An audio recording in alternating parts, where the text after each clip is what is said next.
Alright guys, today I'm going to show you how to do one of my favorite recipes, beef enchiladas.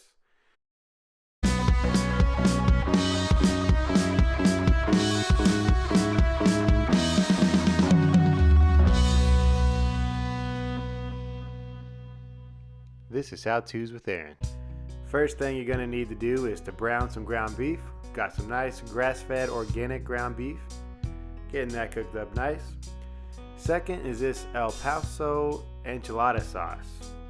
Very good stuff. Also, I like to put some corn in mine. We got it ready right here already.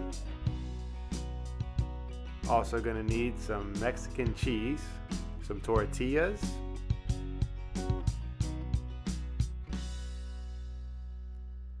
and so let's make sure this beef is all cooked up.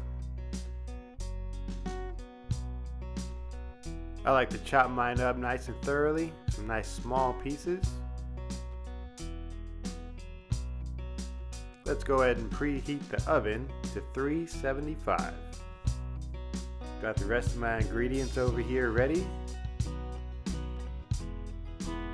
Alright, now that that's ready, I'm going to add some corn. Just kind of add until it looks good. I want there to be more beef than there is corn. Maybe about 35% corn.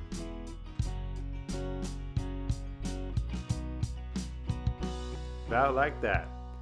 Now from this big can, I'm going to add just a little bit of the sauce into the beef.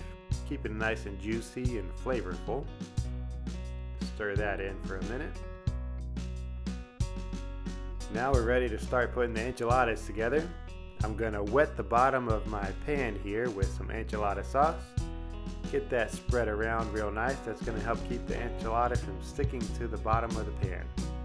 You can use the burrito size shells or the smaller shells, whatever ones you want.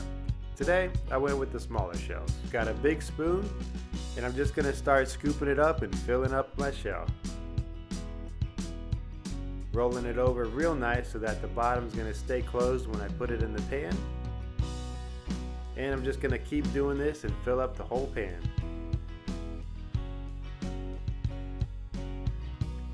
This was 1 pound of ground beef. With these size shells, I'm going to be able to do about 9 enchiladas. So it's enough to feed about 3 or 4 people. Depends on how hungry you are. There is an option to put a little cheese in the beef at this point and melt that in, but you don't have to. Today, I went without the cheese inside it. Now I'm going to take the rest of my sauce and cover the top of all the tortillas nice and evenly. Going ahead and finishing off the rest of this can in this pan.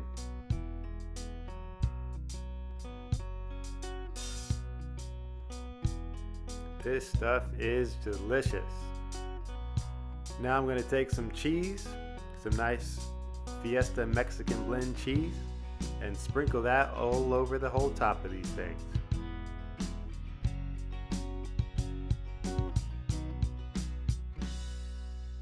Cheese to your liking. Now to get these things in the oven to bake. This is going to help the cheese melt, the tortillas to get a little bit more solid and almost a little crunch to them, but not all the way. Again, I set it to 375, and we're going to bake these for 17 minutes.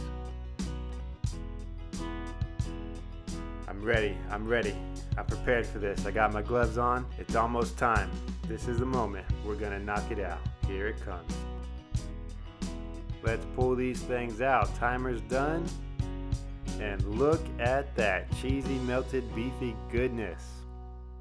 Time to get these babies on a plate. Just gonna use my spatula again, kind of cutting the cheese in between them, and then I'm just gonna scoop it right out.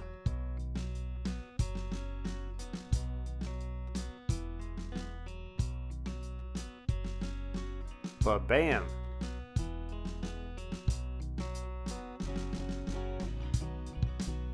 Now for me, I like a little sour cream with it. We've also got some peppers, some jalapeno peppers, and a pepperoncini pepper. Throw those on there. And we are ready to feast. Delicious. Take a bite of it right here and see what this is like. You can see all the goodness there on the inside. Little sour cream. Oh, yes. That's how I do it. That's how you can do it. Be blessed and enjoy that good eating.